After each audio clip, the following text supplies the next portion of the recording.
رسول اللہ صلی اللہ علیہ وسلم نے اس وقت جب آپ کے گرد صحابہ کی ایک جماعت بیٹھی ہوئی تھی فرمایا کہ مجھ سے بیعت کرو اس بات پر کہ اللہ کے ساتھ کسی کو شریک نہ کرو گے،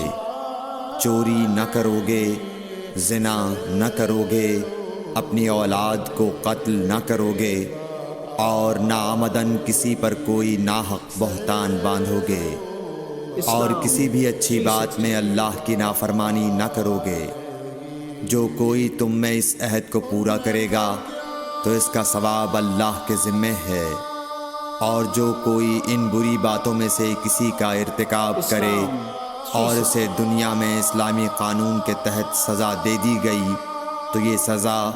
اس کے گناہوں کے لیے بدلہ ہو جائے گی، اور جو کوئی ان میں سے کسی بات میں مبتلا ہو گیا اور اللہ نے اس کے گناہ کو چھپا لیا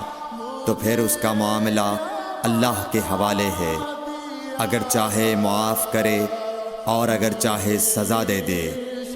عبادہ کہتے ہیں کہ پھر ہم سب نے ان سب باتوں پر آپ صلی اللہ علیہ وسلم سے بیعت کر لی۔ صحیح بخاری حدیث نمبر 18۔